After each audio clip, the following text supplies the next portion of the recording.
नमस्कार दोस्तों, एक बार फिर से आप सभी का स्वागत है। तो आज के इस वीडियो में हम बात करने जा रहे हैं ईश्वर और उनके विस्तार यानी अवतार के बारे में, या हम ये भी कह सकते हैं कि क्या ईश्वर और भगवान दोनों में अंतर होता है। इसके बारे में कुछ बातें हम करने जा रहे हैं। तो चलें इन सभी विषय पर हम विस्तार से बात करते हैं। लेकिन इससे पहले यदि आप लोग इस चैनल पे नए हैं तो आप सभी सनातनियों से अनुरोध है कि इस चैनल को सब्सक्राइब करें और वीडियो को लाइक कर दें। हिंदू सनातन धर्म के अनुसार ईश्वर अवतार लेते हैं। अवतार संस्कृत भाषा का शब्द है जिसका अर्थ होता है उतरना। हिंदू धर्म में भगवान विष्णु के विभिन्न स्वरूप जब पृथ्वी पर दुष्टों का नाश करने के लिए विभिन्न युगों में आते रहे हैं, तब उन्हें भगवान विष्णु का अवतार कहा गया, यानी वो पृथ्वी पर उतरे, आए, प्रकट हुए। उसी तरह से भगवान राम एवं कृष्ण विष्णु के अवतारों में से एक हैं। कुछ देवी देवताओं के संदर्भ में अवतार का वर्णन भी प्रमुखता से आता है, जैसे भगवान विष्णु का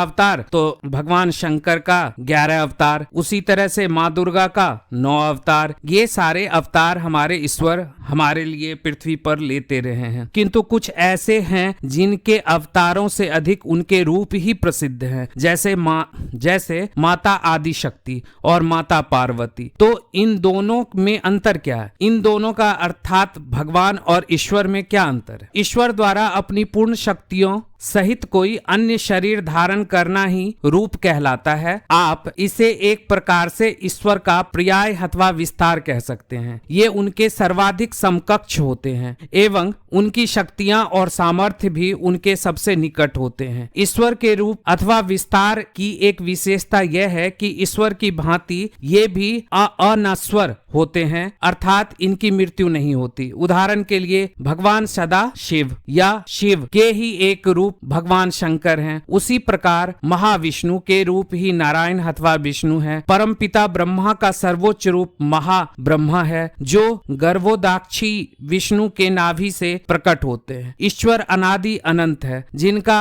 आदि है ना अंत। वो सर्वोच्च सत्ता है। ईश्वर का कोई स्वरूप नहीं होता। यदि ईश्वर का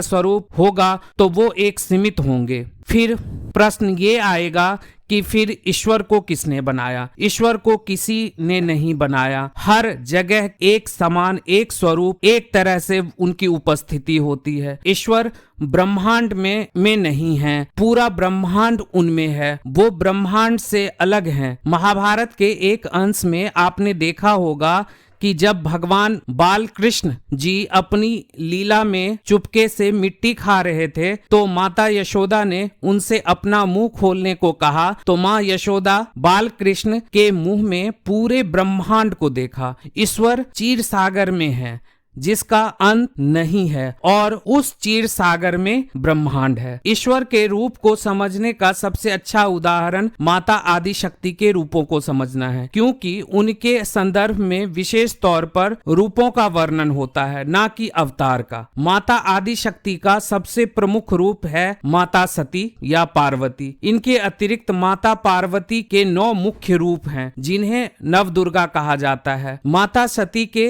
10 मुख्य रूप हैं, जिन्हें महाविद्या कहा जाता है। माता पार्वती की ही भांति माता लक्ष्मी का भी सर्वोच्च रूप महालक्ष्मी है। उनके भी 8 प्रमुख रूप हैं, जिन्हें अष्टलक्ष्मी कहा जाता है। इसके अतिरिक्त भी उनके और रूप हैं, किंतु अष्टलक्ष्मी की महत्ता सर्वाधिक है। माता पार्वती एवं माता लक्ष्मी की भांति माता सरस्वती का सर्वोच्च रूप महासरस्वती है, जिनके अपने कई रूप हैं, जिनमें 6 सर्वाधिक महत्वपूर्ण माने जाते हैं।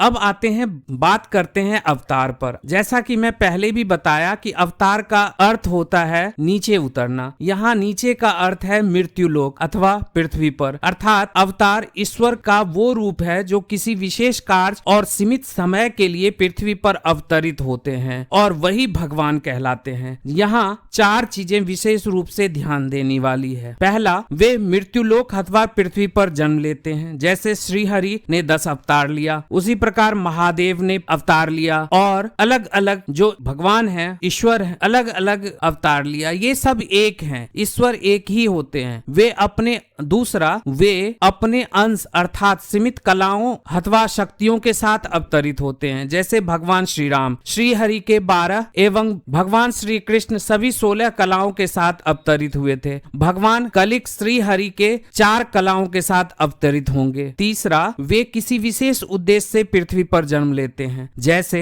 श्री राम का उद्देश्य रावण का अंत एवं संसार में मर्यादाओं को स्थापित करना था और श्री कृष्ण का उद्देश्य दुष्टों का नाश एवं संसार में धर्म की स्थापना करना था। चौथा, वे अनश्वर हैं। वे केवल एक सीमित समय के लिए ही पृथ्वी पर आते हैं। अपने अवतरण का उद्देश्य पूर्ण होने के बाद अपनी लीला समाप्त कर पुनः अपने मूल स्वरूप में लौट जाते हैं।